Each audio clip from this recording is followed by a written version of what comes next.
Yang ketiga, di antara keutamaan dan sifat Abu Bakar As-Siddiq adalah kesantunan beliau radhiyallahu anhu. Abu Bakar adalah orang yang sangat lembut dan santun, amat sangat pandai menjaga rahasia, amat sangat pandai dalam sikapnya, dalam persahabatan dengan Rasulullah dan sahabat-sahabat yang lain. Ini ditunjukkan misalnya pada peristiwa pernikahan Sayyidah Hafsah binti Umar.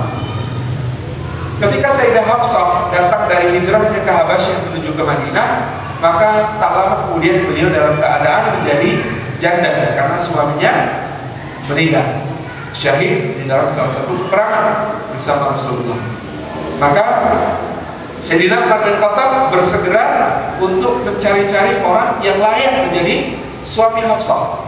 Jadi memang Sayyidina Umar sifatnya seorang yang amat sangat memperhatikan kehidupan anak-anaknya. Dia tidak ingin Hafsah lama-lama menjanda. Dia segera mencarikan seorang suami yang saleh bagi anak perempuannya ini. Maka karena ketika Hafsah menjanda, usia Hafsah baru 21 tahun menurut riwayat yang kuat ketika itu. Maka dicari-carilah oleh Umar orang yang layak menjadi suami bagi putrinya ini. Dia datangi pertama-tama adalah Sayyidina Utsman bin Affan dan Sayyidina Abu Bakar As-Siddiq. Kepada Abu Bakar, Umar mengatakan, wahai Abu Bakar, sesungguhnya Hafsah adalah seorang wanita yang membutuhkan perlindungan seorang suami. Maka Abu Bakar As-Siddiq tertunduk dan dia butuh waktu yang amat sangat lama. Maka Umar mengatakan dengan amat sangat kesal, dasar orang tidak jelas. Lalu Sayyidina Umar menemui Utsman bin Affan.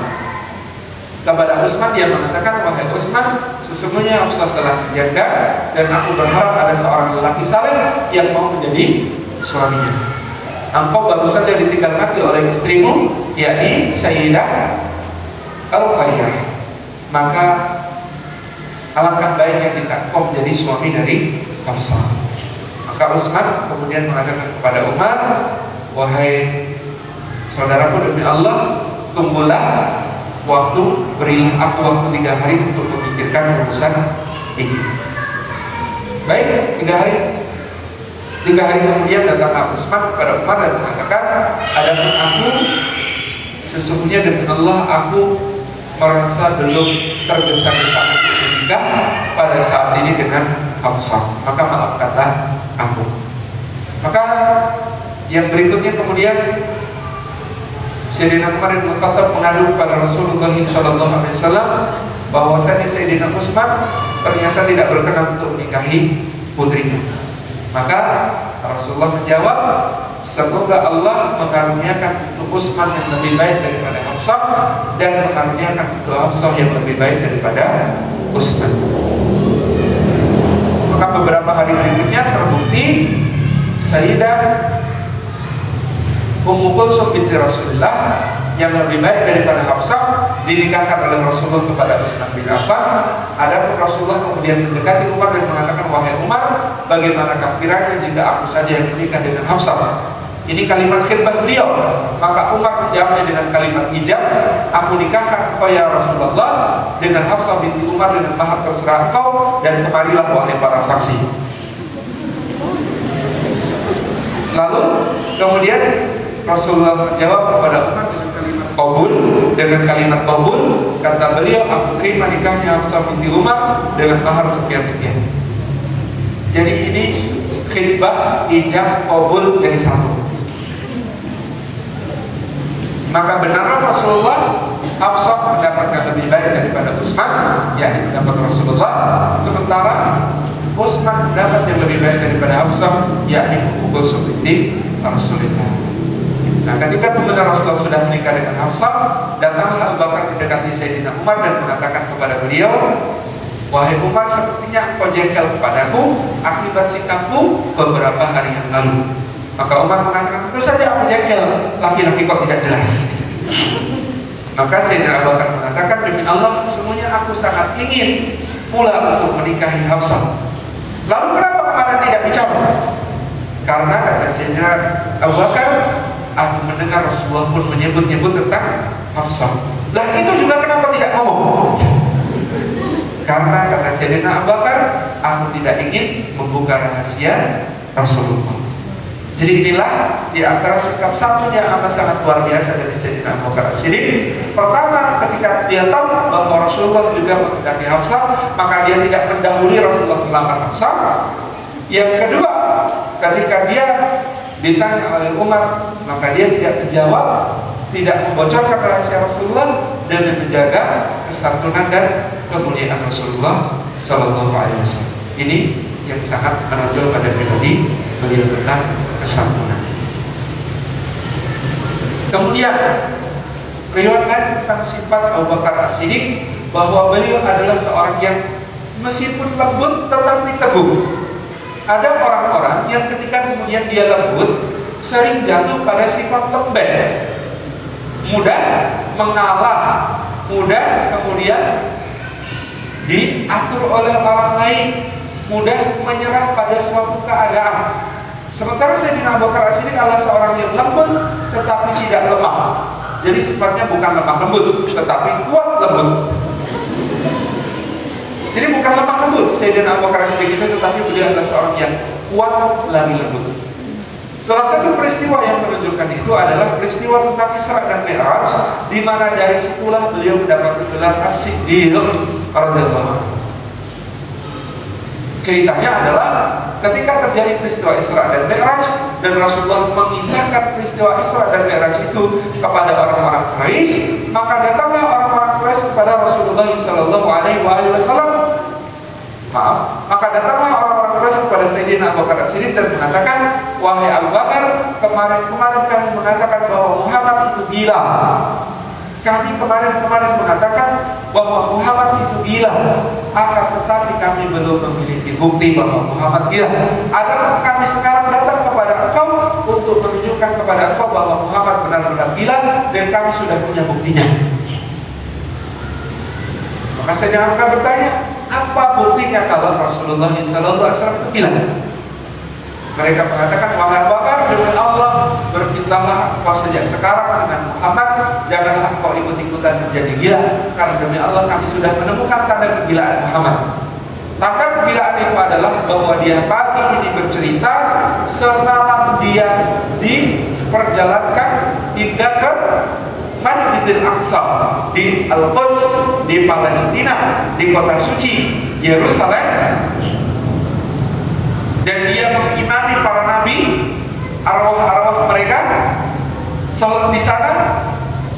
Sementara pagi ini dia sudah berada bersama kita dan bahkan bercerita tentang perjalanannya pada tadi malam. Bukankah itu jelas sebuah kegilaan?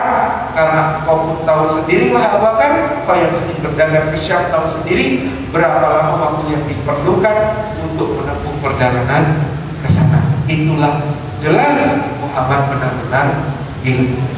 Kata Abu Bakar As-Siddiq, tunggu, aku izin bertanya, betulkah benar-benar kalian dengar kalimat itu bahwa beliau semalam diisrakan, diperjalankan sampai ke Masjidil Aqsa dan pagi ini sudah kembali ke sini? Benarkah kalian dengar itu dari mulut Rasulullah SAW sendiri? Mereka kemudian dengan tertawa-tawa mengatakan, benar, demi Allah benar. Maka itu kami berani mengatakan bahwa Muhammad itu benar-benar gila. Kata Abu Bakar As-Siddiq, demi Allah, kalau kalian memang mendengar dari Rasulullah SAW, maka saya beriman akan apa yang beliau katakan. Saya percaya dengan apa yang beliau sampaikan. Maka marahlah orang-orang Quraisy itu. Kemudian Sayyidina Abu Bakar As-Siddiq ini dipukuli, dijotosin, disakitin sampai kemudian dia pingsan dan digotong bersama-sama oleh beberapa orang ke rumahnya. Ketika dia siluman, untuk pertama-tama yang dia tanyakan adalah di manakah dan bagaimana keadaan Rasulullah SAW. Maka sejak saat itu dikatakan Sayyidina Abu Bakar As-Siddiq sebagai bergelar As-Siddiq, seseorang yang membenarkan kebenaran.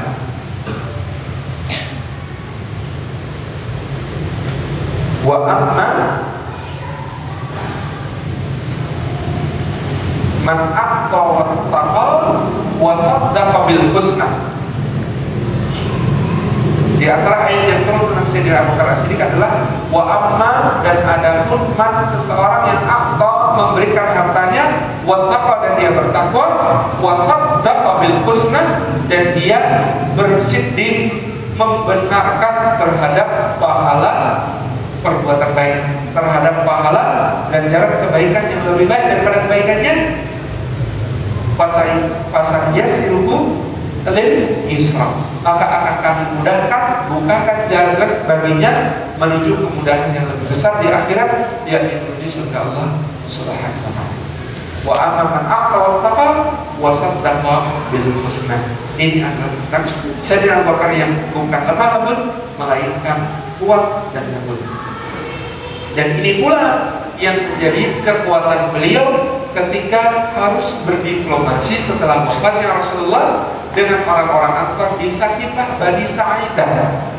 Ketika Rasulullah wafat, maka proses pengangkatan Abu Bakar menjadi khalifah ini cukup berliku, di mana ketika itu orang-orang Ansar sudah berkumpul di balai pertemuan yang namanya Saqifah Bani Sa'idah. Mereka bersepakat untuk mengangkat sahabat Sa'ad bin Ubadah, pemimpin Ansar, pemimpin Khazraj yang sedang sakit kepala dan demam tinggi menggigil di pojok ruang berselimut sebagai khalifah. Di saat Ibnu Ubadah sudah diangkat menjadi khalifah oleh orang-orang Ansar, maka datanglah 3 orang muhajirin, yakni Abu Bakar As-Siddiq, Abu Ubaidah bin Al-Jarrah dan Umar bin Khattab. Mereka datang ke sana dan memohon orang-orang Ansar untuk bersabar. Kata Abu Bakar As-Siddiq, wahai orang-orang Ansar, apa ini? Maka kemudian orang-orang Ansar mengatakan, kami sudah mengangkat pemimpin untuk kota Madinah dan seluruh wilayah Islam. Karena Rasulullah tinggal di Madinah, maka pewaris beliau hendaknya adalah orang-orang Ansar. Kata Abu Bakar As-Siddiq, kemudian beliau berpidato, tetapi orang-orang Arab tidak rela kecuali kepada para muhajirin dari Quraisy. Maka orang-orang Ansar kemudian mengendorkan kalimatnya menjadi, dari kalian ada khalifah, dari kami ada khalifah. Kata Abu Bakar As-Siddiq, mana mungkin yang demikian itu? Ada 2 kepemimpinan di dalam satu tubuh umat. Maka demi Allah, wahai orang-orang Ansar, izinkan aku bicara. Maka beliau berbicara. Yang beliau sebut dalam pembicaraan pertama-tama adalah keutamaan orang-orang Ansar. Wahai orang-orang Ansar, kalian adalah tetangga-tetangga Rasulullah, kalian adalah penolong-penolong Rasulullah, kalian adalah orang-orang yang dengannya Allah tegakkan agama ini, yang dengannya Allah sokong dinnya ini. Tanpa kalian maka Islam ini tidak akan pernah tegak di muka bumi. Kalian telah mencintai orang-orang yang datang kepada kalian sebagai para muhajirin. Kalian menerima mereka dengan penuh keridhaan. Kalian bagi 2 segala milik kalian untuk memberi tempat dan menampung mereka. Kalian berikan kepada mereka harta yang kalian nikmati. Kalian berikan kepada mereka dengan penuh ketulusan semua itu. Sungguh kalian adalah orang-orang yang menolong agama Allah dan menolong orang-orang beriman. Tetapi wahai orang-orang Ansar, ketahuilah bahwasanya Rasulullah berasal dari kalangan muhajir, dan orang-orang Arab tidak rela kecuali dipimpin oleh Quraisy dan muhajir. Maka demi Allah, sesungguhnya kami adalah para amir, sedangkan kalian adalah para wazir. Ahlul umara wa antumul muzara. Kami ini para amir, sedangkan kalian adalah para wazir. Sedangkan kami ini tidak akan memutuskan sesuatu urusan kecuali setelah kalian memberikan pertimbangan-pertimbangan, dan pertimbangan yang kalian berikan adalah pertimbangan yang paling utama. Maka demi Allah, pilihlah untuk amir kalian salah satu dari 2 orang yang aku ridhai dan Rasulullah ridhai, yakni Abu Bakar, yakni Abu Ubaidah bin Al-Jarrah, Abu Ubaidah bin Jarrah, aminu hadzal umat, orang kepercayaan umat ini yang disebut oleh Rasulullah, atau Umar bin Khattab Al-Faruq, atau Umar bin Khattab yang dia adalah Al-Faruq. Maka tertunduklah Umar bin Khattab dengan mata merah dan amat sangat malu.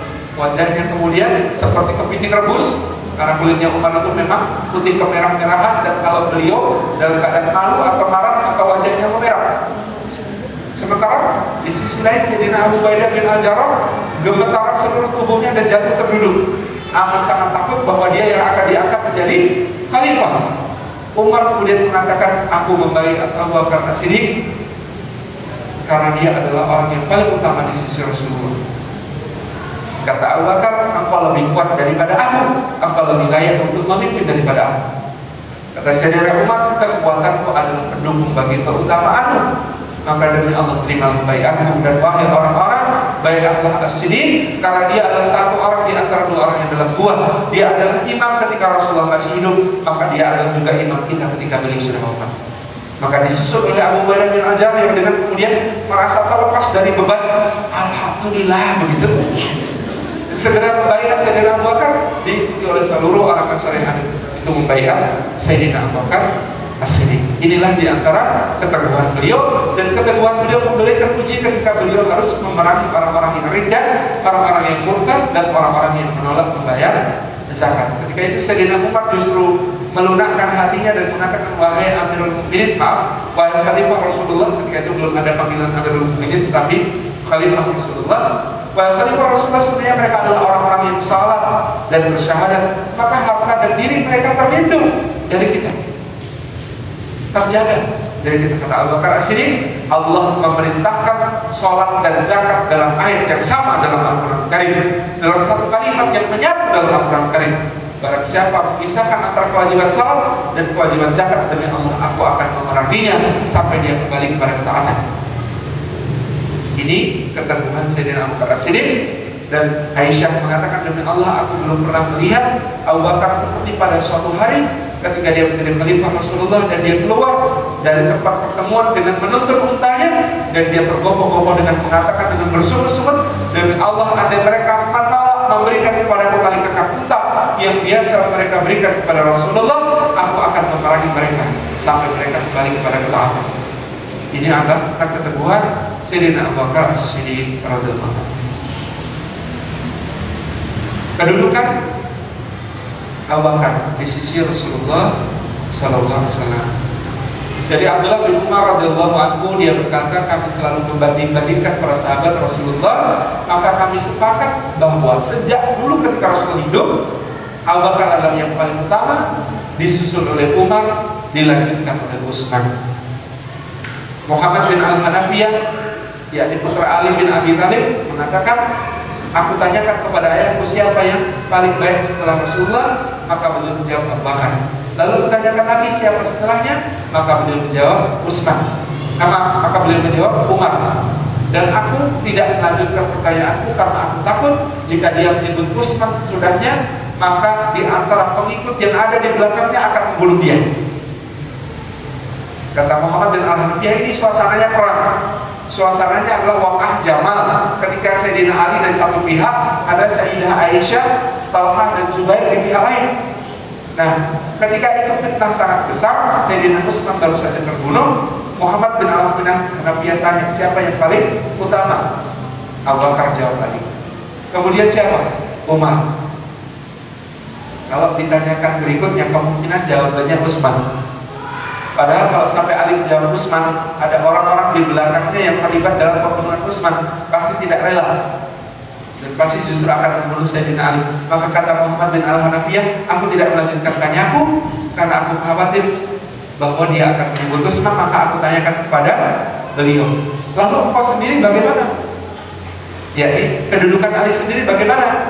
Maka Sayyidina Ali mengatakan kepada putranya Muhammad bin Al-Hanafiyah, aku adalah satu di antara kaum muslimin. Ini sifat tawadhu Sayyidina Ali yang sangat menonjol. Kemudian ada sabda Rasulullah yang dipersaksikan oleh para sahabat ketika itu, bahwasanya Rasulullah bersabda, andaikan imannya Abu Bakar diletakkan di dalam salah satu daging timbangan, anak timbangan, lalu iman manusia yang lain diletakkan pada daging timbangan yang lain, maka imannya Abu Bakar As-Siddiq itu lebih berat. Dan keimanan yang tanpa reserve, tanpa tanya, tanpa keraguan, tanpa syak, inilah Abu Bakar. Sebagaimana dalam peristiwa perjanjian Hudaybiyah, imannya Abu Bakar adalah iman yang selalu bisa memberikan penjelasan terhadap perkara-perkara pelik yang tidak bisa diterima oleh mayoritas oleh sahabat. Ketika perjanjian Hudaybiyah itu, maka orang-orang mengatakan, Rasulullah, kok begini? Harusnya kita ini orang yang mulia di dalam kebenaran besar Allah, tapi kenapa kita memberikan kehinaan kepada agama kita? Abu Bakar bertanya, di mana kehinaan agama kita ini? Kata orang-orang termasuk Sayyidina Umar, bukankah Rasulullah menjanjikan kita akan masuk ke kota Makkah? Maka Sayyidina Abu Bakar mengatakan, apakah Rasulullah mengatakan bahwa itu terjadi tahun ini? Tidak selalu harus tahun ini. Tahun depan pun bisa, dan itu adalah naskah perjanjian Hudaybiyah, yakni tahun ini pulang, tapi tahun depan bisa kembali ke Makkah dengan umrah tanpa membawa senjata kecuali pedang dalam sarungnya. Terus Sayyidina Umar mengatakan, kalau begitu, kenapa kita harus gencangkan senjata dengan orang-orang Makkah itu? 10 tahun lamanya, alangkah lama itu. Sayyidina Abu Bakar mengatakan, kita lihat saja siapa nanti yang lebih tidak tahan untuk mengurus pegang dan merusak perjanjian. Dan benar kata Sayyidina Abu Bakar, nantinya yang melanggar perjanjian adalah orang-orang Quraisy dan Bani Bakar. Kemudian Umar tanya lagi, lalu kenapa? Kalau kita ada orang yang masuk Islam dari Makkah harus dan berhijrah ke Madinah, maka harus kembali ke Makkah. Sayyidina Abu Bakar, itulah manfaat yang memiliki saudara di kota Makkah yang akan memberikan kabar kepada kita tentang apa-apa situasi yang terjadi di sana. Lumayan punya mata-mata. Lalu kenapa kalau ada orang yang murtad di Madinah lari ke Makkah tidak harus dikembalikan? Itu tidak adil. Kata Sayyidina Abu Bakar, untuk apa kita memelihara orang-orang murtad semacam itu? Biarlah mereka berada di tengah kumpulan, lalu Allah akan menakdirkan kebinasaan bagi mereka. Lalu kenapa? Pertanyaan Umar banyak sekali, tapi Abu Bakar selalu mengatakan, ingatlah bahwa dia adalah Rasulullah dan sangat-sangat tercela kita menyelisihi perintah Rasulullah SAW. Dan Abu Bakar dipersaksikan oleh Rasulullah sebagai salah satu siddiq di antara siddiqun, orang-orang yang siddiq, ketika kemudian beliau Shallallahu Alaihi Wasallam membawa para sahabat yang pada saat itu adalah Abu Bakar, Umar, dan Utsman ke Gunung Uhud. Di Gunung Uhud itulah kalau Gunung Uhud bergetar amat sangat kencang. Lalu Rasulullah menghantarkan kakinya ke Uhud dan mengatakan, tenanglah wahai Uhud, sesungguhnya yang ada di atasmu ini tidak lain adalah seorang nabi, seorang siddiq, dan 2 orang syahid. Jadi Rasulullah sudah menyebut seorang nabi yakni Rasulullah, seorang siddiq yakni Abu Bakar, dan 2 orang syahid. 2 orang syahid yakni Umar dan Utsman. Tentang kabar gembira beliau masuk surga juga sudah disebutkan.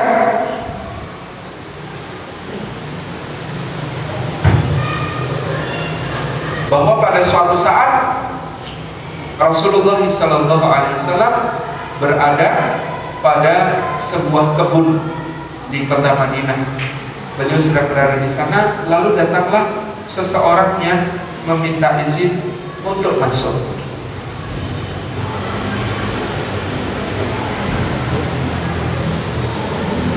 Lalu Abu Musa al-Asy'ari diperintahkan Rasulullah untuk menjaga pintu kebun. Dan ketika itu datanglah Abu Bakar meminta izin untuk masuk. Abu Musa al-Asy'ari, ketika ada orang yang minta izin untuk masuk, maka Rasulullah bersabda, persilahkan dia masuk dan berikan kepadanya kabar gembira bahwa baginya sudah. Aku lihat orang itu, kata Abu Musa, adalah Abu Bakar. Lalu datanglah orang kedua dan dia minta izin pula untuk masuk. Maka Rasulullah mengatakan, persilahkan dia dan berikan kabar gembira kepadanya dengan surga. Maka itu adalah Umar, kata Abu Musa al-Asy'ari.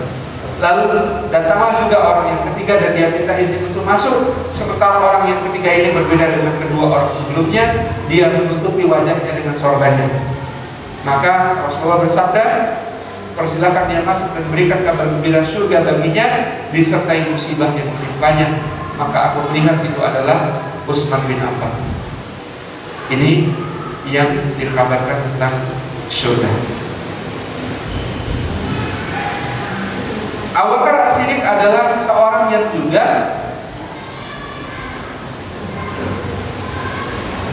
paling dicintai oleh Rasulullah SAW. Dari Amr bin Al-As radhiyallahu anhu yang merasa diperlakukan amat sangat baik oleh Rasulullah SAW ketika beliau masuk Islam, maka beliau menyangka bahwa dialah orang yang paling dicintai Rasulullah, karena Abu Bakar dan Umar pun diletakkan sebagai anak buahnya dalam pasukan yang dia pimpin setelah itu. Maka dia pun memberanikan diri bertanya kepada Rasulullah, "Ya Rasulullah, siapakah orang yang paling engkau cintai?" Maka Rasulullah menjawab, "Aisyah." Maka Amr bin As mengatakan, "Maksudku dari kalangan laki-laki ya Rasulullah." Maka Rasul menjawab, "Bapaknya Aisyah." Kemudian Amr bin As bertanya lagi, "Siapa sesudah itu?" Maka beliau menjawab, "Bapaknya Hafsah, yakni Umar." Lalu dia bertanya lagi, "Sesudah itu siapa?" Maka Rasulullah menjawab, "Suami yang Ummu Kulsum, yaitu Utsman." Dan lalu dia bertanya lagi, "Siapa berikutnya?" Yakni suaminya Fatimah alias Ali. Kata Amr bin Al-As, "Lalu aku tidak melanjutkan pertanyaan karena khawatir namaku disebut yang paling akhir." Ini tentang Abu Bakar sebagai orang yang paling dicintai oleh Rasulullah.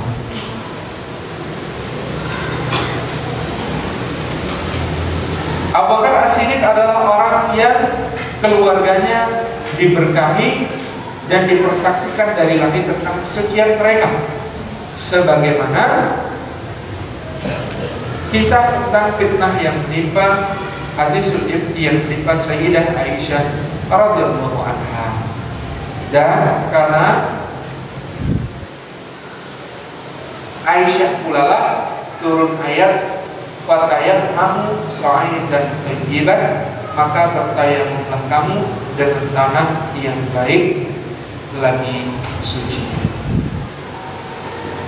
Awal keberkahan keluarga Abu Bakar, kata Usaid bin Hudayr, salah satu qari Al-Quran yang bacaannya senantiasa didengarkan oleh para malaikat.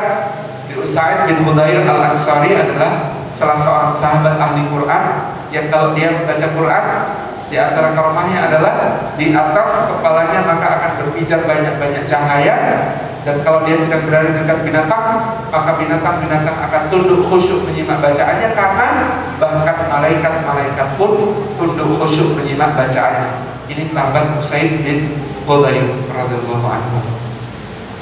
Usaid bin Hudayr pernah mengatakan, inilah awal dari keberkahan keluarga Abu Bakar, yakni bahwa "Fatayammamu sa'idan thayyiban", karena kisah keluarga Abu Bakar inilah diturunkan ayat yang memberi kemudahan dalam bersuci, baik wudu maupun mandi bisa digantikan dengan tayammum. Ini keberkahan keluarga Abu Bakar As-Siddiq. Di antara kebaikan-kebaikan Abu Bakar yang lain adalah sifat beliau yang amat sangat pemurah. As-Siddiq Abu Bakar yang pemurah ini dibuktikan dengan banyaknya budak dan keluarga-keluarga yang ditanggung oleh beliau di dalam nafkahnya. Di antara budak-budak yang dibebaskan oleh Abu Bakar As-Siddiq adalah Bilal bin Rabah radhiyallahu anhu. Itu yang paling terkenal. Kemudian juga Ibnu Najih, kemudian juga dua budak dari ibu dan anak dari keluarga Umar bin Khattab, kemudian juga beberapa budak yang lain yang jumlahnya ada sangat banyak seperti Amir bin Fuhairah, Ummu Hubaish, Zinira, Nahdiyah, juga kedua putrinya, dan budak wanita dari Bani Mu'ammar. Sebagian sahabat menghitung budak yang dibebaskan Abu Bakar As-Siddiq ada sekitar 20 orang jumlahnya, sementara keluarga yang beliau tanggung nafkahnya ada sekitar 10 keluarga.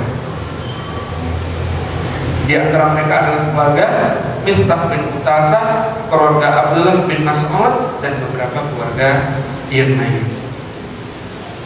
Di antara keutamaan Abu Bakar As-Siddiq yang lain adalah bahwa beliau adalah orang yang amat sangat bersegera di dalam amalnya.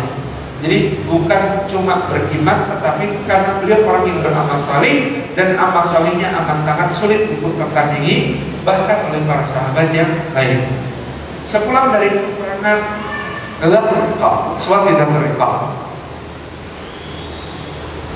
Dikisahkan bahwa mereka pulang dalam waktu malam hari. Ini sebagaimana diriwayatkan oleh Abdurrahman Asy-Syarqawi, Rasulullah pulang dari Dzul Riqah pada malam hari, maka mereka pun kemudian beristirahat pada malam itu di kota Madinah, lalu paginya sholat subuh berjamaah. Ketika mereka sholat subuh berjamaah, maka Rasulullah bertanya kepada para sahabat radhiyallahu anhum ajma'in. Beliau bertanya, siapa di antara kalian yang malam ini sholat malam? Maka para sahabat semuanya tertunduk diam karena mereka kelelahan dari Dzul Riqah, sehingga malam itu mereka tidak sempat sholat malam, mereka langsung tidur dan bangun-bangun sudah sholat subuh. Maka kemudian Rasulullah melirik ke Abu Bakar As-Siddiq radhiyallahu anhu yang tertunduk. Abu Bakar pun dipaksa untuk mengaku bahwa Abu Bakar punya kebiasaan, beliau senantiasa khawatir kalau sudah tidur tidak bisa bangun lagi, maka selalu beliau itu mendahulukan sholat malam daripada tidurnya, yakni dengan 2 rakaat yang ringan ditambah 1 rakaat yang ringan. Jadi pada malam itu ketika para sahabat lain tidak qiyamul lail, maka As-Siddiq qiyamul lail dengan 2 rakaat ditambah 1 rakaat. Rasulullah bertanya lagi, siapa di antara kalian yang pada hari ini berpuasa? Maka para sahabat mengatakan di antara istri dengan Umar bin Khattab, ya Rasulullah, kami tidak sahur, bagaimana mungkin kami berpuasa? Maka Sayyidina Abu Bakar menjawab, aku pun tidak berpuasa ya Rasulullah, tidak bersahur ya Rasulullah, tetapi alhamdulillah meskipun tidak sahur, aku sudah meniatkan diri untuk berpuasa. Kemudian Rasulullah bertanya lagi, siapa di antara kalian yang hari ini sudah kemudian menengok orang sakit? Kepada sahabat mengatakan, orang sakit mana pula yang sudah kami tengok barusan kami pulang. Maka As-Siddiq mengatakan, sahabat Abdurrahman bin Auf pada saat ini sedang sakit sepulang dari Dzul Riqah kemarin, maka aku telah menjenguknya tadi malam. Maka bertanya lagi Rasulullah SAW, siapa di antara kalian yang hari ini sudah mengantar jenazah? Kata yang lain, jenazah siapa? Pulang, baru pulang. Subuh-subuh sudah ditanya jenazah. Maka Sayyidina Abu Bakar menjawab, sahabat Ansar bernama Fulan yang kemarin terluka di dalam peristiwa Dzul Riqah, semalam akhirnya meninggal, maka aku turut mengurus jenazahnya sampai mensalatkan dan menguburkannya. Lalu Rasulullah bertanya, siapa di antara kalian yang sudah menyantuni anak yatim?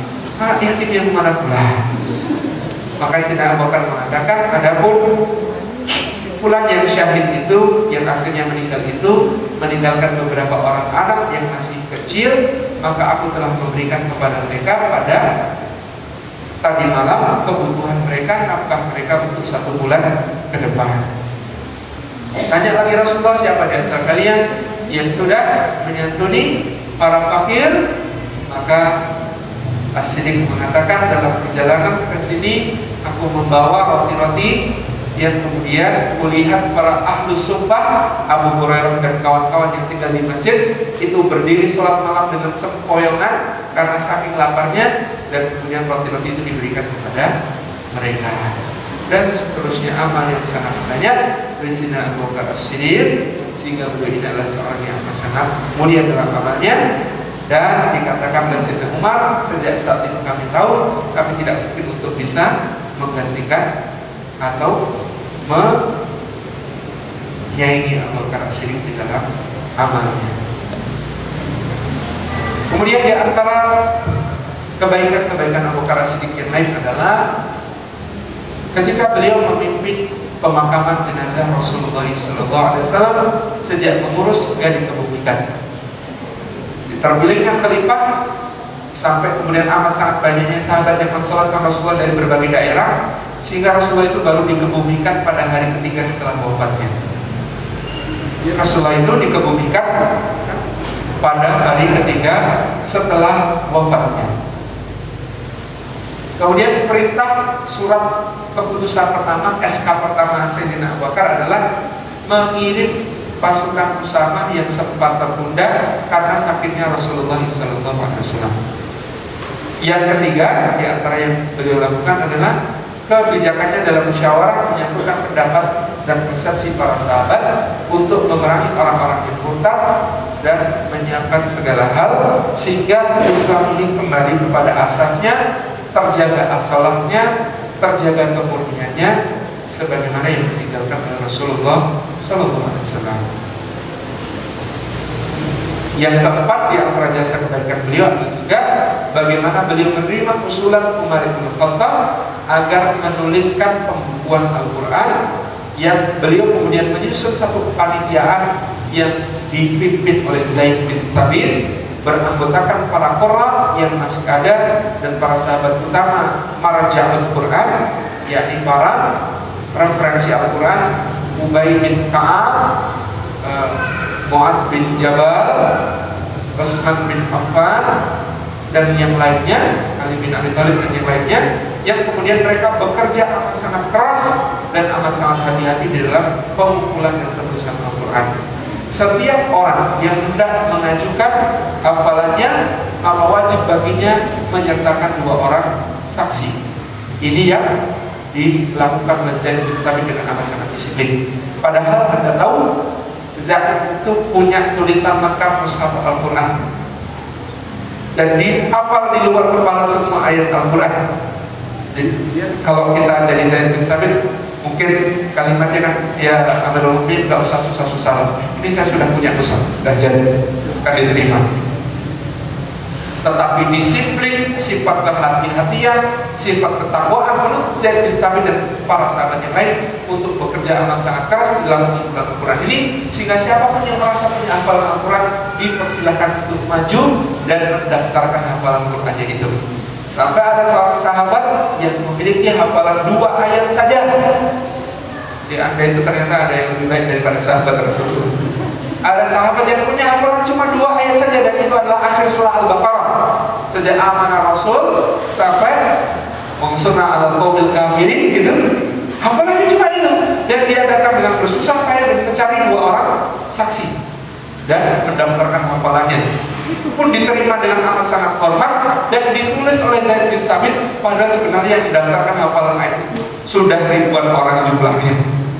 Ini sifat kedisiplinan dan kewaraan, kehati-hatian mereka di dalam menyusun pembukaan Al-Quran yang tidak ada tandingnya. Maka kalau ada orang yang berani menuduh Al-Quran itu rekayasa, alangkah menyedihkan orang ini tidak membaca bagaimana luar biasanya ikhtiar, upaya, jihad yang dilakukan oleh Zaid bin Thabit yang ditunjuk oleh Abu Bakar As-Siddiq ini. Di antara jasa besar beliau yakni dalam pembukuan Al-Quran.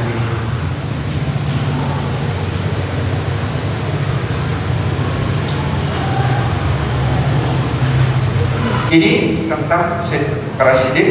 Sekiranya waktunya yang tidak mungkin untuk kita lanjutkan pembahasannya, kita masih bisa membahas nantinya tentang bagaimana kesertaan Abu Bakar Siddiq di sisi Rasulullah, persahabatan beliau, dan juga sekaligus bagaimana kemudian kehidupan pribadi beliau terkait dan juga kepemimpinan beliau sebagai khalifah. Mudah-mudahan ada waktu bagi kita kelak untuk membahas kembali tentang perkara ini. Kami kembalikan kepada pembawa acara. Mohon maaf sekali yang berkenan kalau kita ucapkan mudah-mudahan ilmu terbuka bagi kita. Assalamualaikum warahmatullahi wabarakatuh. Bagaimana Abu Bakar bergaul? Abu Bakar bergaul dengan sebagaimana umumnya. Beliau orang yang santun, ramah, lembut. Tidak terdapat riwayat yang mengkhususkan tentang canda-canda beliau, karena sahabat yang banyak bercanda adalah Ali bin Abi Thalib radhiyallahu anhu. Sebenarnya Sayyidina Abu Bakar ini lebih serius orangnya, tapi beliau juga pernah bercanda, tapi candanya juga mungkin ukuran kita tidak terlalu lucu. Seperti ketika beliau kemudian menggendong Al Hasan dan Al Husain di pundak beliau, di sini Hasan, sini Husain, dipondong dengan sempoyongan karena beliau orangnya kecil. Abu Bakar Siddiq itu kurus gitu ya, bukan orang perkasa, jadi sambil sempoyongan gitu. Ketika Ali kemudian sudah ya Abu Bakar, sudah gitu. Kata Abu Bakar, ya ini aku tidak menggendong orang yang mirip Ali, aku menggendong orang yang mirip Nabi. beliau itu kalau menimang, Al-Hasan dan Husain mengatakan ini benar-benar mirip Nabi, sama sekali nggak mirip Ali. Dia nggak punya adil sedikit pun di sini. Ini candaannya Asyidin. Asyidin ini orang yang pemaaf dan orang yang sangat penyabar. Satu hari beliau ejek oleh seseorang, dicaci maki di depan. Beliau diam. Dia ejek lagi kedua kalinya, kalimatnya lebih menyakitkan. Beliau tetap diam. Dia ejek ketiga kalinya, maka beliau balas. Kata Rasulullah, demi Allah aku akan pergi dari sini. Kenapa ya Rasulullah? Tadi aku ada di dekat engkau. Kenapa? Karena ketika engkau bersabar dan diam ketika kau diejek tadi 2 kali itu, maka ada malaikat-malaikat yang ada di sisimu berkerumun semakin banyak membela engkau kepada mereka dan memohonkan ampun untukmu di hadapan Allah Subhanahu wa taala. Begitu kamu berdiri untuk membalas, semua malaikat itu pergi. Jadi ketika dia diejek, diam aja, itu malaikat yang datang untuk membela dia dan memohonkan ampun kepada Allah untuk dia. Tetapi begitu dia membalas, maka semua malaikat pergi. Satu hari juga kemudian dengan menangis, Abu Bakar As-Siddiq datang kepada Rasulullah SAW dan mengatakan, ya Rasulullah, sesungguhnya Umar, gitu ya, aku mengetuk pintunya, mengucapkan salam kepadanya, tetapi dia tidak menjawab salamku dan bahkan mengunci pintunya dari dalam. Rasulullah marah karena kata As-Siddiq, karena dia tersinggung oleh ucapanku, padahal aku ingin meminta maaf kepadanya. Rasulullah marah pun. Demi Allah, di antara kalian ada orang-orang yang tidak menyadari hakikat bahwa dulu aku mengatakan Allah adalah satu-satunya ilah dan aku ini utusannya. Lalu kalian semua mendustakan, yang membenarkan cuma Allah. Dulu aku menyampaikan bahwa dakwah ini memerlukan sokongan, maka aku akan memberikan hartanya dan kalian bakil atasnya. Tapi sekarang kalian berani-berani menyakiti As-Siddiq yang tidak bukan demi Allah. Allah tidak ridho kecuali kemudian As-Siddiq memaafkan kalian. Maka Umar datang ke buku sandungan, ampuni aku ya Rasulullah, maafkan aku ya Rasulullah, semua ini kesalahanku, semua ini kesalahanku, tidak patut aku kemudian mengatakan kepada Abu Bakar, tidak patut aku tidak memaafkan Abu Bakar. Nah, Abu Bakarnya juga kemudian, ya Rasulullah, yang salah aku ya Rasulullah, yang salah aku bukan Umar. Umar tidak salah ya Rasulullah, jangan marahin Umar ya Rasulullah. Nah, ini di antara contoh-contoh pergaulan Abu Bakar As-Siddiq sehari-hari. Dan dia orangnya fleksibel dalam birokrasi. Contoh, satu hari Al-Aqra' bin Habis dan salah satu orang tulaqah yang kemudian masuk Islam belakangan dan dapat apa namanya, dapat hak dari zakat sebagai mu'alaf. Datang mereka karena masa Rasulullah mereka dapat zakat. Masa Abu Bakar dapat zakat. Abu Bakar kemudian beberapa waktu kemudian mengangkat Umar sebagai hakim sekaligus kepala Baitul Mal. Kepala Baitul Mal maksudnya sebenarnya kepala Baitul Mal Abu Ubaidah dan Al-Jarrah, tapi Umar yang berwenang untuk memberikan rekomendasi siapa yang berhak mendapatkan harta dari Baitul Mal. Datanglah mereka kepada Abu Bakar As-Siddiq minta surat rekomendasi untuk dapat zakat. Dituliskan oleh Abu Bakar, bawalah surat itu kepada Umar. Umar membaca surat itu sekelas, merobek-robeknya dan kemudian pergi, kalian sudah tidak berhak dapat zakat. Berangkatlah Al-Aqra' bin Habis menghadap Abu Bakar As-Siddiq dan kemudian mengatakan, ini gimana surat perintah tidak laku sama Umar? Kau beri surat perintah untuk kami ambil zakat di Baitul Mal, Umar merobek-robeknya dan mengatakan kalian tidak dapat lagi zakat. Sebenarnya khalifahnya itu kamu atau Umar? Kata Abu Bakar sambil tersenyum, kalau mereka Umar adalah khalifah, kapanpun dia mau jadi khalifah. Jadi ini orang fleksibel dalam birokrasi. Beliau mengatakan Umar adalah khalifah, kapanpun dia mau jadi khalifah. Ini yang dikatakan Rasulullah. Pertanyaan selanjutnya tentang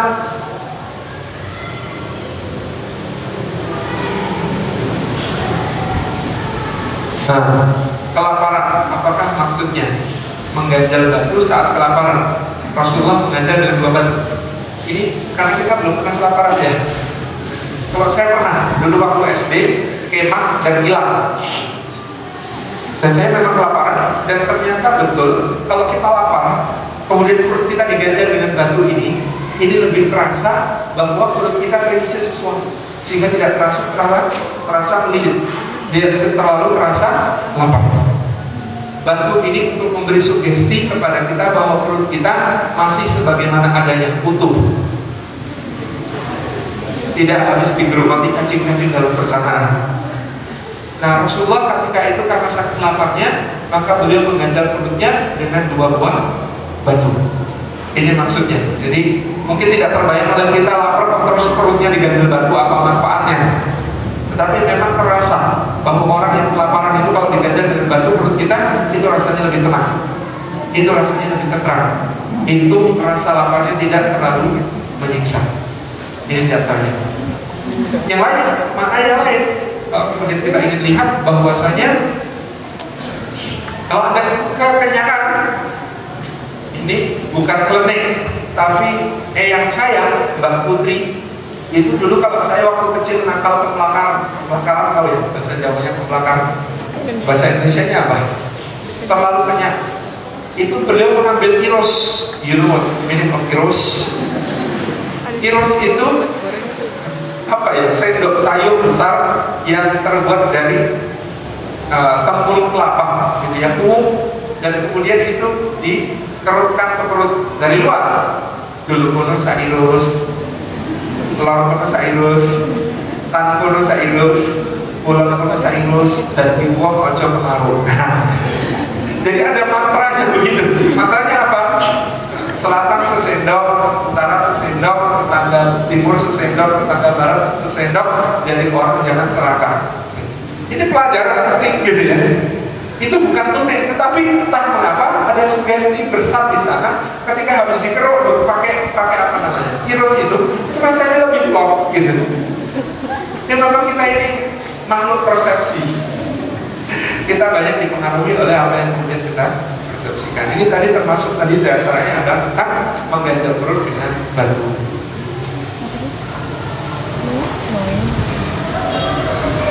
Mohon diulang kenapa baru setelah 3 hari Rasulullah dimakamkan? Karena saking banyaknya sahabat dari berbagai macam wilayah datang untuk mensolatkan. Terus menerus sambung menyambung, gelombang demi gelombang yang menyolatkan itu banyak sekali, gak habis-habis, gak berhenti-berhenti.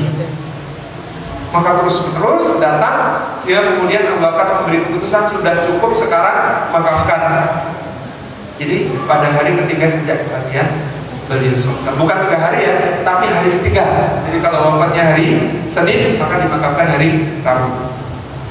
Dan itu pun malam. Hari Rabu malam baru Rasulullah SAW dimakamkan.